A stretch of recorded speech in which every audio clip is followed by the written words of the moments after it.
TGI Friday, everybody. And now the good news. Aren't you glad it's Friday? Well, let's start with a remarkable story of living authentically and the incredible the incredible joy that can come with that. Devin Delaney transitioned at 57 and is sharing his story with the world, both about his journey with the transition and also with his partner, who he calls his queen. In one of his most popular TikToks, Devin Delaney said he left a 30-year marriage, moved across the country, transitioned at 57, so female to male, broke, alone, sink or swim. It was time to rebuild. He started with 4 jobs, working 80-hour weeks. He goes on to say, it was tough, exhausting. People said I wouldn't make it. I persevered, found my soulmate, embraced my trans journey, dreamt big, refused to listen to naysayers, none of who I am, easy, but it was worth it. Against all odds, here I am in love, trans masculine actor, never ever give up. Like, how's that for an inspiring story? He met his current partner, Rowan, after they both got out of decades long heterosexual marriages. They initially got together as lesbians. 2 years into their relationship, Devin started the transition. And together as lesbians, originally, Devin's transition went on our radar, wasn't on our radar at all. And it wasn't even a conversation they had for the first 2 years.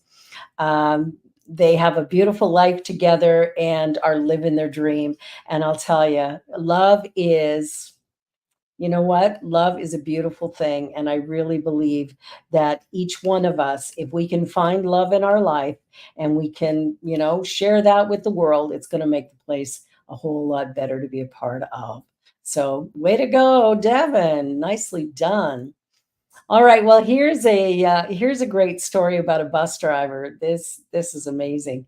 She takes her shoes off of her feet and gives them to a woman who is currently without housing. So a Metro Transit bus driver gave a whole new meaning to going the extra mile when she literally gave the shoes off her feet to help one of her passengers. Known for her cheerful demeanor, Jane, I'm not even going to try her last name, 57-year-old bus driver, has earned the nickname the Happy Driver among her regular passengers. I have a few characters I greet every day, she told Fox. She even gives them unique nicknames like Oklahoma, who has a strong dislike for tornadoes, and Nikki Six, who resembles the Motley Crue rocker. During a routine stop on West 7th in St. Paul, Jane opened her bus doors for an unhoused woman who looked as though she had walked straight out of a disaster movie. Passenger Sarah Selden, sitting towards the back of the bus, noticed the woman had no shoes and initially thought she might be asked to leave. Instead, Jane surprised everyone by taking off her own shoes and giving them to the woman. Wow. She said, wait, hold on, and then just swung her shoes off, Sarah recounted. The woman left the bus a few stops later, now wearing Jane's Skechers. Wow. I'll tell you, that is a beautiful human being doing the right thing. I wonder how many of us would have done that. Hmm, something to ponder. Well, the Olympics have been going on, and of course, there's always great, inspiring Olympic stories, and this one comes out of Great Britain. This is about a dying father's note that inspires his daughter to win Olympic gold. As a teenager growing up in Great Britain, and Lola Anderson was inspired by the rowing events of the 2012 London Olympics. Moved by the athlete's strength and determination, she decided to take up the sport herself. In her diary, she expressed her dream of winning an Olympic gold medal in rowing. A little embarrassed by her bold dream, Lola tore out the diary page and discarded it. I threw that away because I didn't believe. I was 14 at the time, so who would I believe? Young girls struggle to see themselves as strong, athletic individuals, but that changes now. Despite her initial doubts, Anderson pursued rowing with her father's support. In 2019, as Don Anderson battled cancer, he presented Lola with a surprise. He unfurled his hand to reveal the page she had torn from her diary years earlier. Dawn had found it in the trash and kept it, believing she would need it one day. Don passed away months later, but his faith in his daughter's dream remained. His prophetic gesture came to fruition on Wednesday when Anderson competed in her first Olympic Games as part of the women's quadruple sculls rowing team. Her team clinched the gold medal by a mere 0.15 seconds. After the race, Anderson reflected on her father's unwavering support. It's a piece of paper, but it's the most valuable thing I have, she said. Well, maybe jointly with the medal now. How great is that? It's amazing little things we can do that make such a huge difference in a person's life. Well, now we've got a little canine story here. This wonderful dog, canine sniffers in Oklahoma, use their smelling ability to convict child predators. I don't know how they do that. That's interesting, isn't it? A doctor who treats children in Ecuador is currently facing a 30-year prison sentence for creating explicit content involving minors, and his prosecution is thanks to Roscoe, the electronic sniffer dog. Not a robotic dog, but a dog trained to detect the chemicals applied onto the surfaces of data storage devices, even SD cards no larger than a pinky nail. Roscoe hails from Rogers County, Oklahoma, where he and his partner, Lieutenant John Hanning, work in the Internet Crime Against Children Task Force. Another canine in the task force, a black Labrador named Ruger, last year sniffed out a laptop loaded with evidence hidden under the cushion of a sofa. If you overtook one cell phone, one computer, mere SD card, or one hidden camera somewhere in the room, that could lead to another victim or could lead us to put this perpetrator away for a long period of time, said Henning. Well, typically handling cases in the US, their reputation for success has earned them calls to catch child predators internationally. In the Ecuador case, they were asked to join a big police raid, and Officer Hanning told local news that whenever called upon, they answer. Wow. Who knew a dog could smell something like that? That's amazing. Well, on that note, let us take a short little commercial break. You're watching the New Thought Media Network, and this is Friday Night's Good News. We'll be back in just a moment.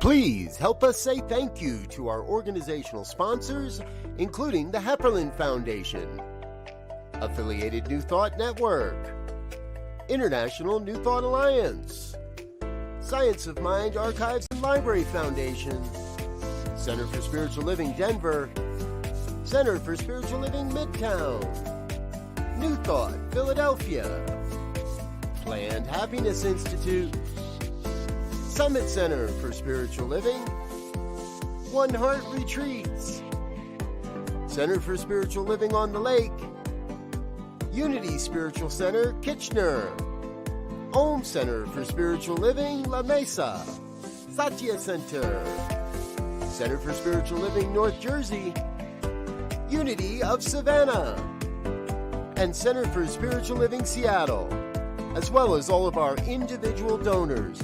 Thank you for making New Thought Media Network a place to be. Please come be you. And remember, like, share, and subscribe. New Thought Media Network, positively inspiring.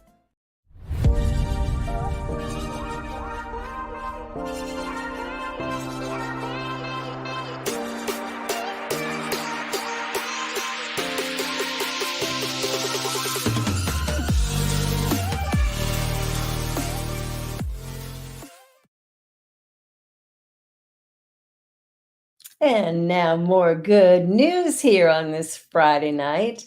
Well, I'll tell you, there's a lot of really good creative people in the world who find solutions to some of the biggest challenges we face. And this particular MacGyver-minded officer saves a toddler. Yeah, go figure, eh? So from Kansas comes the story of a quick thinking rescue that hauled a 14-month-old toddler from a would-be tomb at the bottom of a drain pipe. Little kids get into some things. The terrifying ordeal was caught on camera and saw a Mount Ridge Police Department officer build on the spot a makeshift catch pole typically used for pulling varmints out of hard to reach places. Secured under his shoulder, the loop of rope at the end of the catch pole was able to haul the boy named Bentley out from where he was trapped 10 feet down a section of 12-inch wide PVC pipe that had been buried vertically. 12 inches. Wow, that's small. In certain hits of frustration, it's entirely possible, especially in the South, that a parent should refer to a rambunctious and recalcitrant two-year-old as a varmint. Fortunately for Bentley, he was still the size of a varmint, and so the varmint catching tech proved life saving. That was pretty quick thinking, wasn't it? The parents say they called 911 just before 2 p.m. when they realized Bentley had fallen into the PVC hold. Looking down at him as he was screaming, he wanted out of there, he wanted help, and you can't do anything, just complete helplessness. Blake, the boy's father, told the local news. It's horrifying, it's haunting to feel so helpless knowing that your child is in serious need of help and you can't do anything about it. That's nightmare material. So when police, fire department, and EMS arrived at the family's home in Moundridge, about 40 miles northwest of Wichita, Officer Ronnie Wagner had an idea. He obtained a long, thin section of PVC from the paramedics, threaded a rope through the end of it, and tied a knot on one side. He was making a tool typically used by animal control officers and thought it would serve the same purpose. And it did. In dramatic footage of the rescue, the officers can be seen negotiating the loop of rope at the end of the pole around the boy before gently lifting him to safety after a 15 to 20-minute ordeal. We're relieved to report that the child, while understandably shaken, was unharmed. How great is that? Well, special thanks to the police for that beautiful rescue. Amazing, amazing, amazing. All right. Well, there's a lot of people who do a lot of stuff in the world, and not all of it is great. But sometimes something bad happens, and then something good happens to maybe rectify it at least a little bit. So England was rocked recently by a spate of riots, vandalism, and violence party targeting Muslims. But one man went viral on social media for proving that such deplorable behavior is the exception, not the rule in jolly old England. The mosque in Southport was burned down last Tuesday, but local bricklayer Tony Hill has been labeled a legend for helping the Southport community rebuild it, laying bricks in blazing heat with astonishing speed and efficiency. In a video clip on X that went viral, Hill can be seen sweating and smearing mortar while attempting to explain his motives. His quote below is edited to reflect his thoughts, which may have been difficult for US readers to understand. We spoke to the company we work for, and the other building crews were coming down, so we just joined them. And yeah, just try and get it done before someone comes back. We just really want to get this up so that the community is safe, he told a person on the scene interviewing him. It's just a community, isn't it? You can tell by just looking at everyone. It's quite diverse. The mosque was burned down after 3 young women were stabbed to death on Monday. Rioters in Southport had been triggered by an avalanche of misinformation on social media, in particular after a website falsely claimed that the killer of the young girls was a migrant from a majority Muslim country on the M16 watch list. Despite the racial charge to the issue, Bricklayer Hill was generous and diplomatic. When asked if he had a message to those who tore down the wall, he replied sympathetically, "Get your facts straight before you start doing stuff. Facebook's a dangerous thing." So I just want to say that there's a lot of information online, and not all of it is factual. In fact, a lot of it isn't. And so we can be like Bricklayer Hill, and we can rebuild what others have torn down, and we can be models for a new way of being in this beautiful world of ours, creating harmony, happiness, love, joy, all the good stuff. And on that note, Bloomberg gives away another $600 million to fund medical students, this time for HBC and universities. American billionaire philanthropist Michael Bloomberg has announced that a series of grants worth $600 million will be presented to 5 historically Black colleges and universities. The donations are being channeled specifically to the university's medical colleges and Mr. Bloomberg's philanthropic organizations that it hopes they'll sprout greater representation in the medical sector, where Black doctors make up only 6% of the national labor force. According to CNN, 175 million will go to Howard University College of Medicine, Meharry Medical College, and Morehouse School of Medicine. Charles Drew University of Medicine and Science will receive a $75 million, while Xavier University of Louisiana, which is opening a new medical school, will also receive a $5 million grant. Xavier was not counted by CNN as an HBC, but they described themselves as such. The donations will more than double the size of 3 of the medical school's endowments. Bloomberg Philanthropies said relieving hundreds of thousands in student medical school debt at least, but at present, other uses of the money have not been decided on.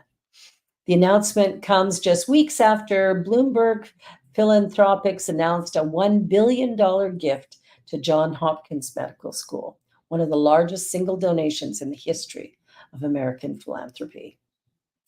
That's a lot of money. Wonder if he wants to send some to the New Thought Media Network. Hey, Bloomberg, what do you say? Okay. Well, who knows if he's going to hear this or do this. But anyway, it's all good. All right. So here is someone that you just got to love. A 4th-generation farmer helps youth who are flunking out of school, showing them how to grow and sell food. So, a 4th-generation Black American farmer is bringing 21st century agriculture into the lives of youth from marginalized communities, teaching them how to grow and sell nutritious food to the people who need it. Marcus Carpenter is the founder of Route One, an organization that focuses on introducing farming to people and farmers to the people through a variety of educational and business programs that, with a focus on addressing the challenges facing the poorest communities in Minnesota.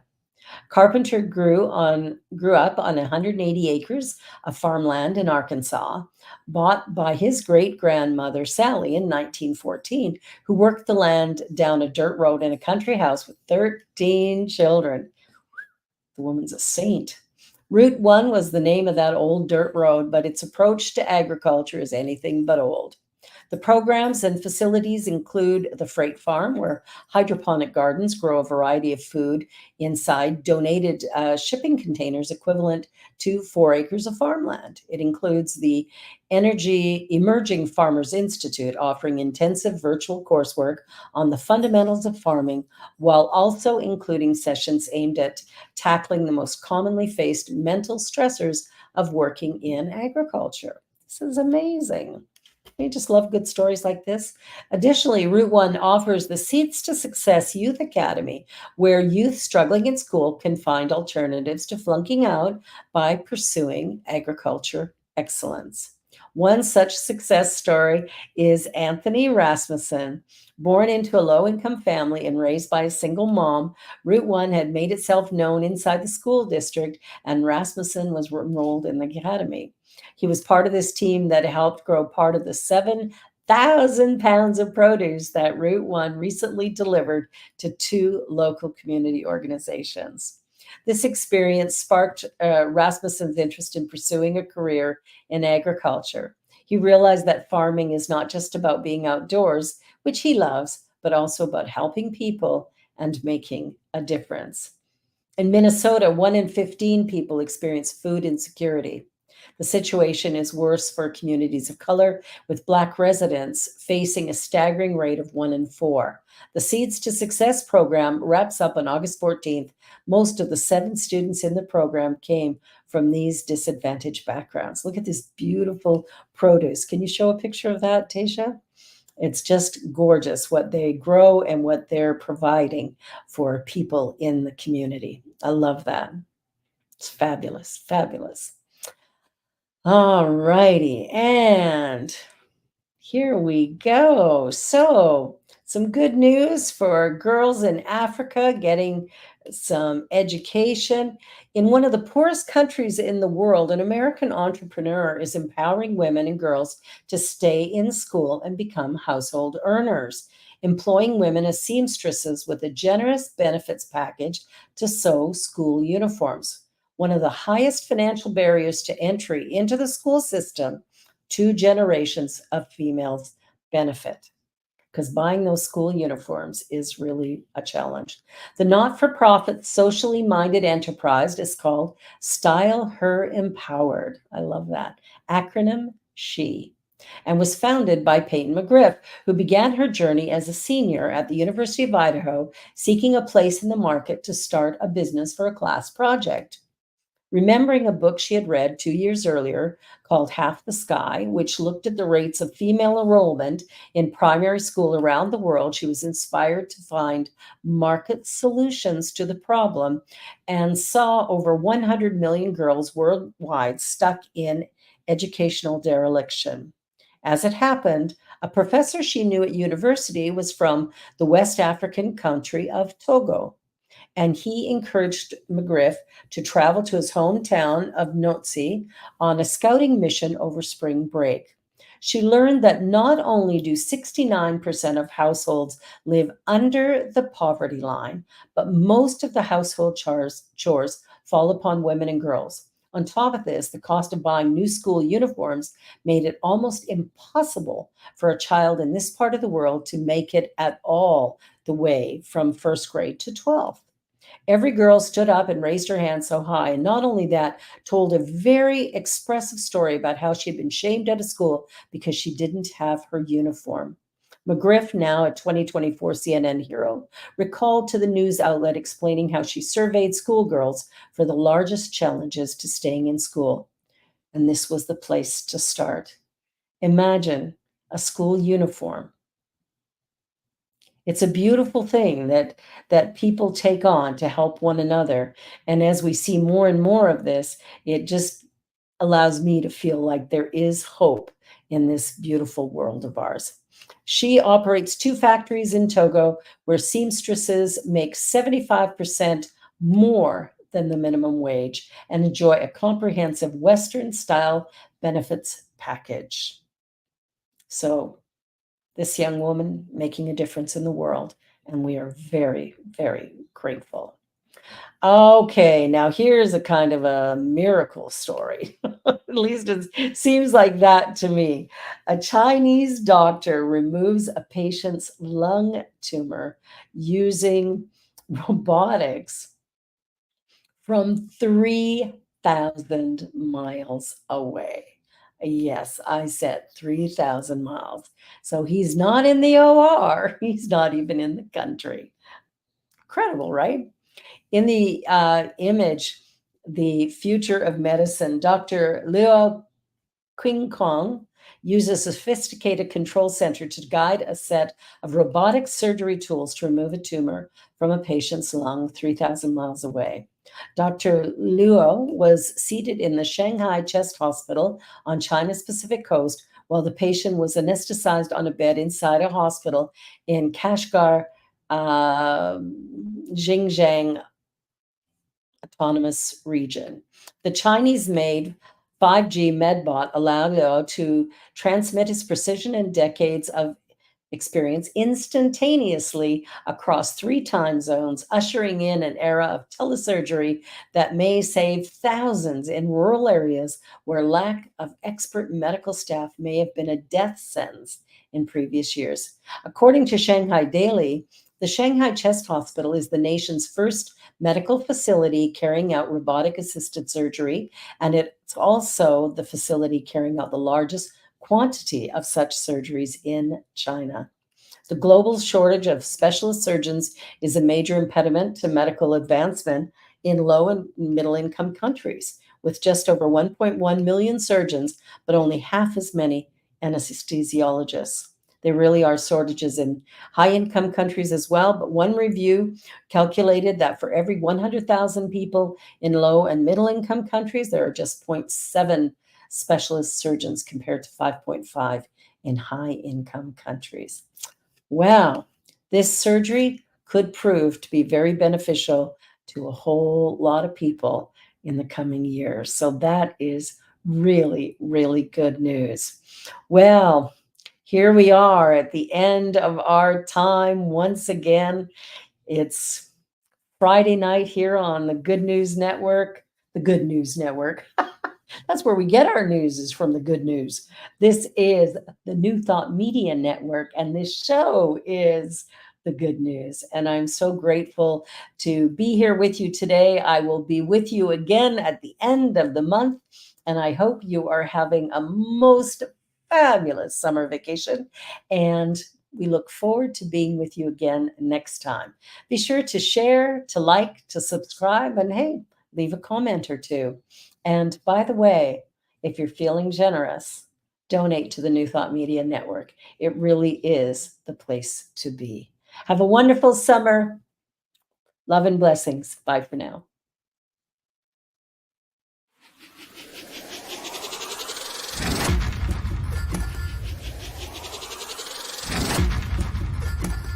On behalf of everyone at New Thought Media Network, thank you for being a member of our virtual family. Your financial contributions help share the New Thought message with people from around the world. Please visit and contribute at www.ntmedia.org/donate. New Thought Media Network, come be you. And please like, share, and subscribe. Until next time, peace and blessings.